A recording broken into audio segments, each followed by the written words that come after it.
What's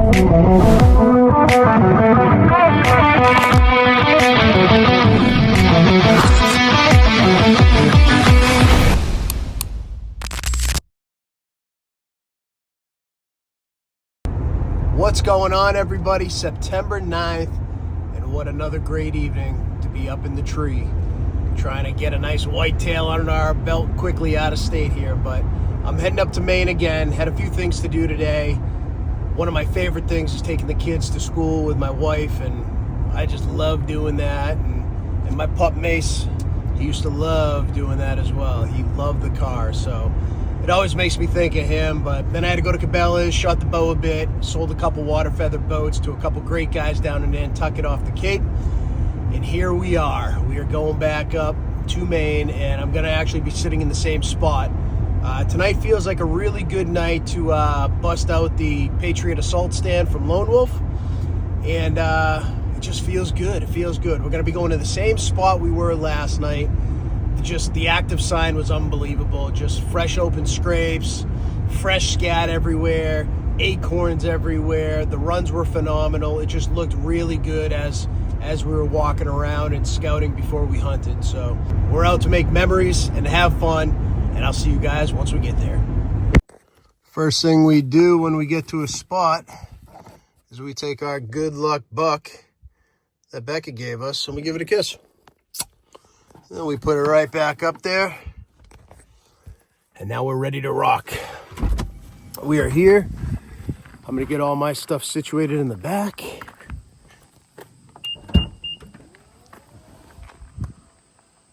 Nice field here. Public land's all this way. We got our Osseo vest, we got our harness, we got our Lone Wolf pack, Lone Wolf stand, and we are ready to rock. I'll see you guys once we get in there, but I gotta make quick work. 2:45 p.m. I wanna get in.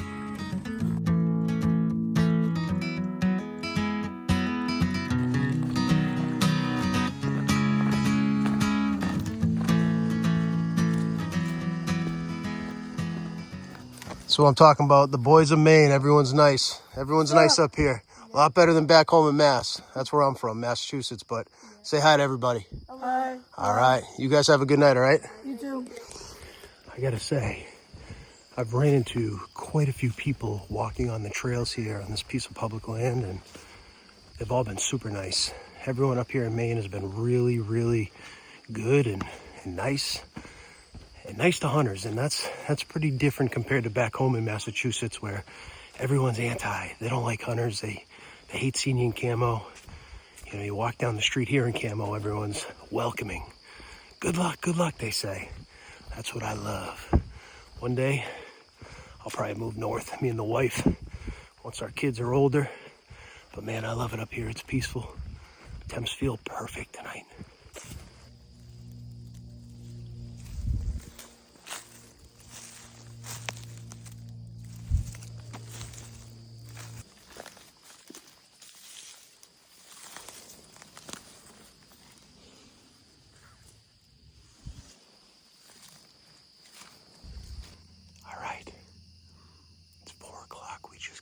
Stand. I'm only 2 steps up because I have a nice dead pine tree in front of me. And I have another dead pine tree directly behind me. It's breaking up my silhouette pretty good. I'm expecting those deer to come right up this knoll. And that's the scrape right there. So I'm feeling pretty good. Feel nice and safe in my Lone Wolf gear here. And now we just wait. We have a northeast wind, so the wind's blowing away from us where that bedding area is, so we should be pretty good. We'll see how it goes. I got a little sweaty in here today, just because things didn't go the way I want them to go getting up in the tree. But that's the way it goes. It's only the second sit of the season. But we got some good cover here. Now we just sit and wait, baby. Let's go.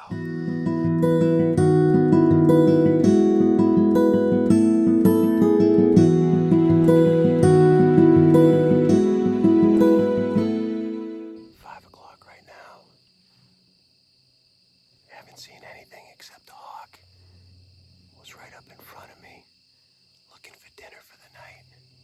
But temps are dropping pretty quick here in Maine. A lot quicker than back home in Massachusetts. All right, as you guys can see, I am a sweaty mess. I'm heading home from Maine. Me and Dan actually got private permission on a piece of property that abuts this piece of public we've been hunting. So for me, it works out tremendously because instead of having to walk 1.5 miles down a trailhead and loop around these residential homes, now I have complete access directly to where I need to be. So I'm jacked up, pretty excited. This piece of property is really, really nice. It's big. They have a massive, almost like an old grass field behind their house where deer come out and graze quite a bit in the mornings and the evenings. And they have a nice little walking path down to the public land. So we went down to that public land, Dan and I. We freshened up some active scrapes. Obviously in this episode, I'm not gonna show you guys all of my sits because I haven't seen much, but this private permission is going to help out tremendously, whether we're hunting it privately or we're using it for access to the public. But I'm jacked up. Let's go. It is September 16th, 3:48 in the morning, and we are heading back up to the big woods of Maine to do some bow hunting on some public ground. Maine has certainly been kicking our butt the past 5 days, but I'm having a blast. I'm learning so much, and it's just so different compared to Massachusetts. It's, Massachusetts is a lot of suburban hunting, suburban terrain where, it's just so vast and grand and majestic here in Maine, and, a lot of hubs, thermal hubs, and you got to work the thermals and work the wind and really do a lot of, scouting prior to hunting, and it's just been an unbelievable experience. I've learned quite a bit. It certainly made memories even without a harvest so far, but I had a great encounter a couple days earlier with some does, and I've decided to pass. But time is wearing thin for us here in Maine. Today is potentially the last day, so nothing is safe this morning. We want to punch a tag, we want to fill the freezer and build our confidence going into the season. New Hampshire has already opened, and Mass is about to open in about 2 weeks, and that's where our target bucks are. And a lot of our focus in the off season goes to. So, this past couple weeks has been really hard for the family and I. We lost our dog Mace, and for anybody that loves pets and truly, understands the magnitude of pets to us, he was more than that. He was like a son to Rihanna and myself, and he was a brother to Beckett and Rosalina. So it's been a huge void. We miss him terribly. I'm heartbroken, really, and we got him on every hunt with us right here, a necklace with his ashes, and I love you, Mace. We all love you, and wish you were home with us. But it's 59 degrees. We're about an hour away from Maine. The further we go north, temps are dropping. I expect it to be in the low 50s. We got a beautiful wind for today, and we're going to be meeting up with a buddy of mine, Dan, who we've met up with a couple hunts prior. He's going to be going to the northwest of the property in a marsh swamp, and I'm sticking to the northeast, basically on a thermal hub. It's like a nice little bench that drops down into some real thick bedding. And we've had does, we've had small bucks cruising through there in the morning, going back to bed. It's a matter of time before something a little bigger comes through. So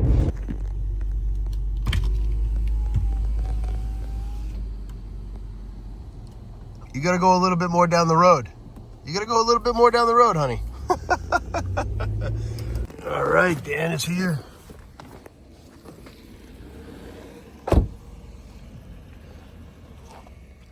Good old Dan is here.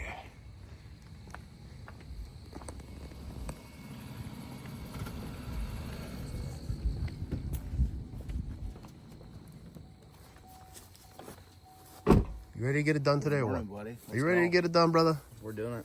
We're doing it. I get the face paint today. I get a real finger today. Nice. You get stitches on that? Oh yeah. Yeah. We should be good. I could definitely climb today. It's feeling better, so Good. we'll be all right. You going to the swamp, right? Yep. I'll hit up the swamp. I left my stuff up there because I thought we were going back there that night until we ripped open the hand. So. All right. Well, you heard the man. We're gonna get ready and get in there. Let's do it.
All right.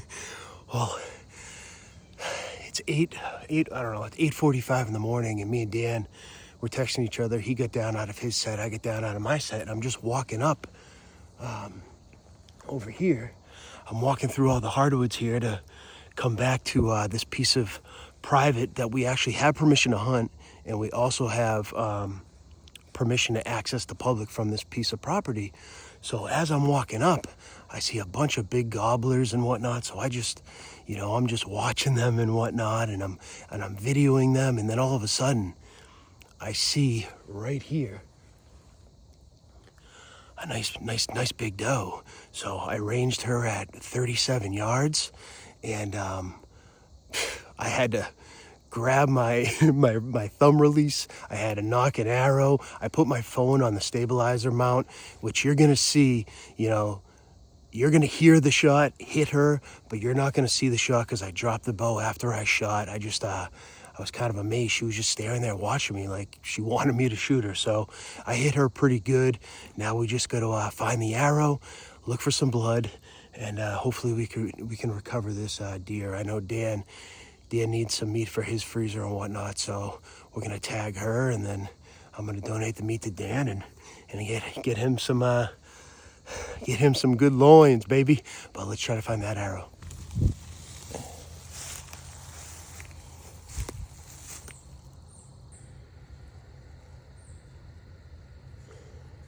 Yeah, it's bloody. It looks like it's a little low.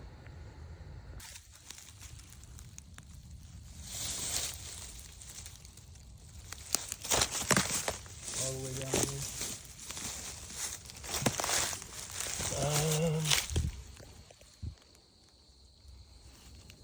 All right, so this deer is leaking pretty good, and Dan just asked the neighbor if we have permission to go on their property to retrieve the deer, and they said yes, we could. So let's just continue the blood trail, see if we can find her. Well, she's obviously not a fan of hunting, but yeah, she said she didn't want an animal suffering, so she said go ahead. But we have permission to retrieve it. So okay, all right, cool. That's the one. I mean, up here typically people are really good about it, but it is posted, so you do have to get permission.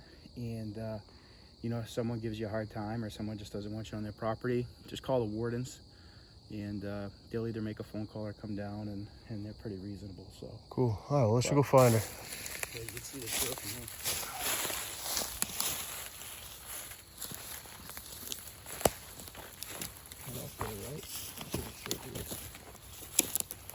She's right there.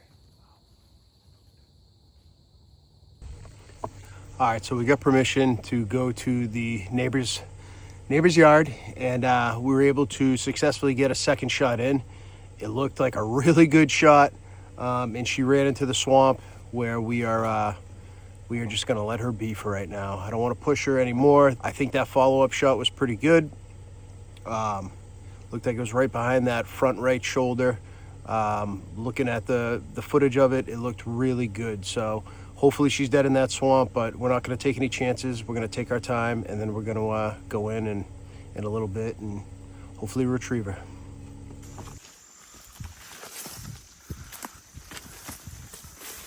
We rolling, boy? All right, we got her. We got a doe down here in Maine. There she is. First shot wasn't the greatest. Second shot did her in pretty well. And we got ourselves a deer over here. And she went to the quickest place possible here. Oh, boy. Good girl. Good girl. I don't know how she survived that shot. That was the initial shot. And then the second shot was right here. The Sever hybrid did its job, but she's a tough nanny, and she's a good girl, and she's gonna feed quite a bit of miles. So I'm pretty excited. Let's get her out, get some pictures, and get her to the processor. Whew. Well, we punched a tag here in Maine, and I'm excited. I'm happy. It's my first deer in Maine, and I just jacked up. Happy to be able to do it with my buddy Dan as well, and him helping me with the recovery. But it just goes to show how tough these deer are, especially these nanny does. I mean, that first shot was a great shot.